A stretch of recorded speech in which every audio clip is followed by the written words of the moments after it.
Welcome back to the podcast. I have a first-time guest. This is Jimmy Palmiotti Palmer's close enough.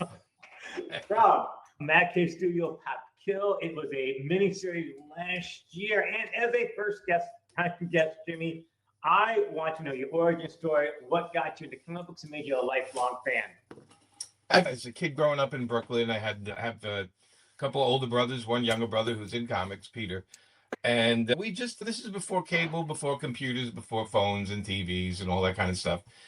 And you basically had go outside and play or watch TV or do something. And comic books were everywhere when I was a kid. We'd go to the barber shop, there'd be a stack of comics. And we'd go to the candy store, there'd be comics. And so early on, I actually started probably reading like Archie's to begin with at the barbershops, but eventually I found Superman and Fantastic Four, and those were my two favorites growing up. And you okay over there? Yeah, I'm good. Don't worry about it. Yeah, so comics were everywhere, and I had buddies of mine. We would sit on my stoop in Brooklyn and we would read comics together when we'd swap comics, and it wasn't collecting, it was more like just keeping ourselves busy. And I always loved comics and I always loved drawings. At a young age, I would try to copy the drawings in the comic books. And then that kind of stayed with me. I went to the High School of Art and Design in New York, which was basically, I took cartooning there. One of my classmates was Mark Texera. I decided to go into advertising. I saw there was no money in comics and I went into advertising. And I did well till I was around 30. And then I decided I wanted to try comics again. And I made a career change and I started helping Mark Texera with his books. He was doing Ghost Rider and Punisher at the time, and I became his background guy.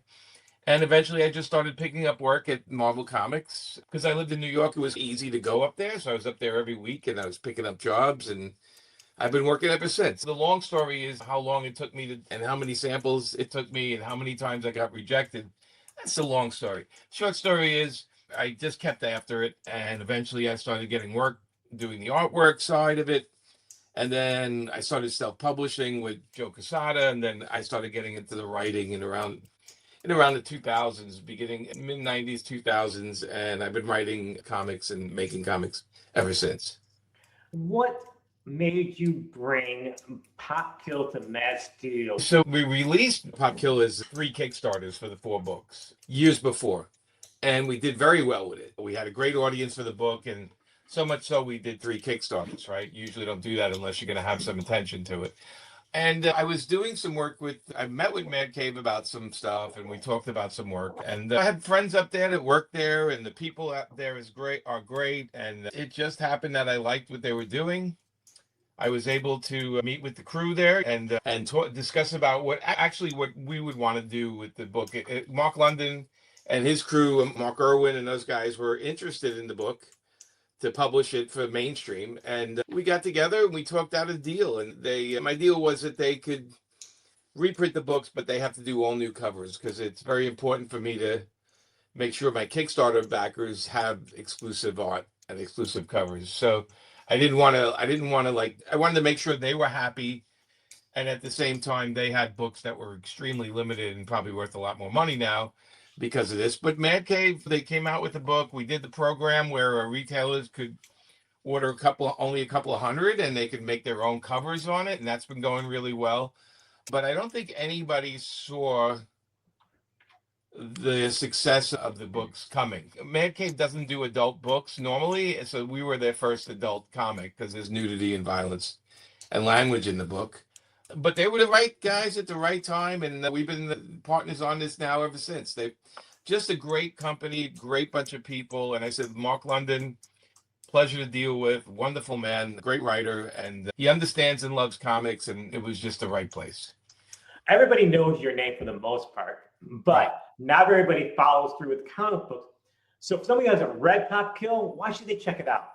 Pop Kill is basically Dave Johnson and I having fun. It literally is a comic that it's so ridiculous and over the top. The concept of it, Dave came to me with the concept of it. Two separated twin brothers, conjoined brothers, own competing soda companies. And then we have a woman, Dina Deluxe, that creates a formula that makes the fizz, that makes the sodas not get so flat so quick. So it was like extends the life of soda. And then we have John John, the main character, who's like a James Bond type character. He's a little bit out of time. He's a little bit of a misogynist. And it's just, we just created this crazy story where he's working for the soda companies to get the formula from the girl, and they wind up falling in love. And it's just full of action and insanity. There's nudity, there's violence, we wrote and did the comics as if nobody was telling us what we couldn't do. And we went all out in, we went all in. And I would say it's half drama, half comedy, a lot of action.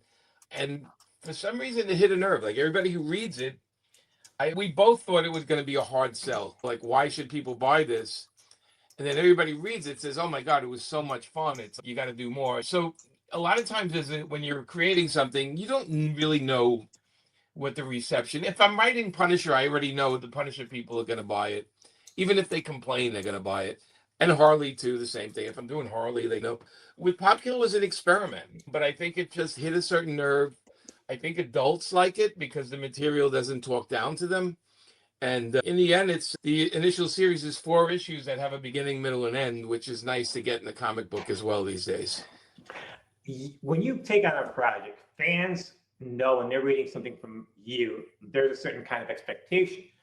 But when you did Pop Kill, what were you trying to accomplish by, but something kind of new, but still catering to your older fans? I don't know if I have a style per se, but I definitely, when I'm doing my own projects, I definitely go adult. I'm a guy that's a little older. I don't want to read the same comics kids are reading. And I also grew up on heavy metal magazines. So my core is heavy metal. I grew up with heavy metal and Marvel comics and DC comics. So I have all that. But when I do my own thing, I like to do something that I know the other 2 companies would not do and go as far as I can. Again, when you work for the big 2, you have editorial. So editorial's telling you've gone too far. You can't do that. That's a common part of the job. Is my job as a writer is to push the envelope. Their job as editors is to tell me I've gone too far. And that happens all the time with me because I figure I tell the story like I want, and then I have to fix it and clip it and make it for the mainstream. With this book, it was just an opportunity for Dave and I to go crazy. And then we got Juan Santa Cruz to draw it, who's somebody I've been working with for over maybe 15, 20 years now, at least. So it was just an opportunity for us to be unleashed. And I think that came across in the book. So you did this as a Kickstarter campaign. What made you guys go down that route? To be honest, we didn't want people telling us what to do with the book. We didn't. I've done books where creator own stuff with it. The first thing out of the gate is they want to change the name and the title. They want to change this. We don't think you can do that. I wanted to do a project that Dave and I and Juan we just put it out just for the fans, not worry about a company, not worry about overhead. At the same time, so we can also own it, right? So we can own all the rights to it. If there's ever licensing, anything like that, we own it. And we have had licensing on Pop Kill. We've had silver bars made and stickers and T-shirts and stuff like that. So in the old days, when you do that, when you create something for a company, you're either sharing it or they own it all. And for this book, we wanted to own it all. So we stepped away from the companies. Now, when we brought it to Man Cave, the ownership is still ours, but they get the publishing rights. And that's fine by us because we already put out the book. So we figured it has a second life with Mad Cave. And the funny thing is, I've learned that some people never heard of the book. So when Mad Cave put it out, it was the first time they ever saw it. And that all you want for your work is to maybe make sure it's seen and make sure people can find it. So we did it as a Kickstarter to pay for all the artwork and the coloring and the lettering, and that worked out pretty good. And now we have a second life with it, and then hopefully more to come. So do you see yourself doing another Kickstarter in the future for any kind of reason? Or I just had a Kickstarter for a Painkiller Jane book. I do Kickstarters all the time. The next Pop Kill will not be a Kickstarter. It will be actually right for Mad Cave. That's going to happen. Any idea when the new Pop Kill might be coming? I will say at the end, probably around the end of the year, you'll probably see some press. We're working on it right now. I would say by the end of the year. So what about Mad Cave that you decided that this was the best bit out of everybody? It's the people. They answer the phone when I call, which is important. A lot of companies, it's the interaction isn't the best with Man Cave. I send an email, it gets answered. I have an inquiry, they answer it. They're transparent with their accounting. Mark Irwin, Mike Marr, all these people, like all the Mark London, all of these people, Kristen. It's just a lot of people I know for years that I trust. A lot of the guys, Mark Irwin, and especially Mark Irwin, and like Mike Martz gave me my first writing gig doing Deadpool back in the 90s, late 90s. You remember people and you have relationships and you trust the people in these relationships. These are people I trust. I also trust if I have an issue or any inquiries, these guys get right back to me. So it's like anything. It's like, why do you go back to a certain restaurant all the time? It's because they take care of you and you know what you're getting and you feel comfortable there. It's the same way with business. You tend, even if something may be a little more money here and there, you tend to go with the people that take care of you the most. And in these days, remember that DC and Marvel are corporations. So you may have an editor or two that take care of you, but overall, the corporation could care less. You're just a replaceable person, no matter who you are. You're replaceable. You're right. It doesn't matter the person's name and how famous you are. At the end of the day, you're just another cog in the. Yeah, Marvel and DC and all the big companies play this game that they want to promote you. The reality is they want to promote you to a point, unless they have you under contract. Because if you at any time become more popular than, let's say, the book you're doing or the character you're doing, they don't like that. They don't like that at all, because then that gives you too much power over them, and they'll eventually they'll put you on something that, or they'll get you out, or you'll move on, or the artist will move on to something better. They understand, corporations understand the power of the person, and that's why they try to make sure nobody's all too powerful. You have Batman, you're a popular writer. But if you get a character that is not that popular and make it insanely popular, that's a superpower, right? That's something you need more than anything, because we know the things that sell. X-Men sells, Batman sells. But when you have a creator that can come in and grab your third tier characters and make them huge, that's when you become super valuable. But at the same time, that's when you become a little dangerous to them, because you can ask for more money and you can just pick and choose what you do next. Is it fair to say that Bad Cave picked up Pop Kill not because of the name attached to it, because they wanted to broaden the scope of what they're putting out there for comic books? I think it's a little bit of both, because the owner, Mark London, and the editor-in-chief, Mark Irwin, and everything, they're comic book fans, obviously. They're huge comic book fans. They know my work. They know Dave's work. But they also want to expand their company. Sure, they want to get their company out there. I think the best thing that could happen for them is Pop Kill brought a lot of people to buy books that they never knew Man Cave existed. And I hope that's what happened, because I want them to become a major player. And I think the next year is going to show a big difference. So I think it's a little bit of both. And I think it's really smart business for them to extend out like that. It's not easy having a company where you keep pushing brand new product. Like, it's tough to stay in business, because comic people are like reflex people. They rather spend their money on things they know rather than things that are unknown. And they rather that you can cancel and start a series 400 times, X-Men, Daredevil, Batman, whatever, and they still come back and buy it in droves, even if it's not any good. So when you're doing a company where you're introducing new ideas, not everybody's open to new ideas, and not everybody has the money to spend on them. So it's a tough way to make a living. But I feel like Mad Cave is making a lot of right moves with the sub companies and everything they have going on. I'm happy to be a part of it and help them with their success. I really like them. Do you ever get burnt out or feel like you're running out of ideas? And how do you stay fresh after doing all the things and all the variations of everything that you've done? I never feel like I run out of ideas. I always feel like I always explain my brain as a parking lot full of cars. And I feel like the cars are ideas, and I need to pull some cars out of the lot to make some room for new ones to pull in. I don't ever feel I run out of ideas. I feel like I do lose interest in certain things. And the minute I feel that, if it's a series for somebody else, is when I move on. Because I don't want anybody to have to buy a book I'm doing where I don't have a real passion for. I'd rather not take money. I feel like that kills your work. And I'd rather not have people spend money on something I'm doing just for the sake of making money. I'd rather just not work. And I turned down so many books because I just felt I wasn't the right person for it. And I felt somebody else would be much better. But I'm forgetting what the original question was. Help No, me we were out just there. talking about whether or not you get tired and burnt out after doing Oh all yeah, this. I do conventions, right? I do like around 6 to 7 a year. I take vacations with my wife, and I go out and I do other things. So I never feel like if I feel burned out, it's only because I'm probably doing too much work, and I'm in control of that. So I can turn down or I can stop working on things, right? So I'm in control of that. If I feel, I've only felt it once or twice in my career. I think definitely when Amanda and I were working on Harley Quinn for 5 years straight. Towards the end, we were like, we can keep going or we can take a nice long break on this because we've been doing 5 years strong, 2 to 3 books a month, and we did, and that's when our run ended. And I think it's just you have to be fully aware because I'm in a relationship, marriage, and all that stuff. All that stuff's much more important than my work. If I feel that's hurting anywhere, I'll take a break. Do you write for the fans or cater to the fans, or do you just do stuff more for Jimmy, who's interested in doing these things? Not that things I aren't important, but I'm just curious on how you set up that dynamic. I definitely sit there and think about what the audience is looking for. I'm on social media. I listen to what they're talking about and discussing. When I look at a character, I look at the core of what interests I find in them. Why do I want to write that character?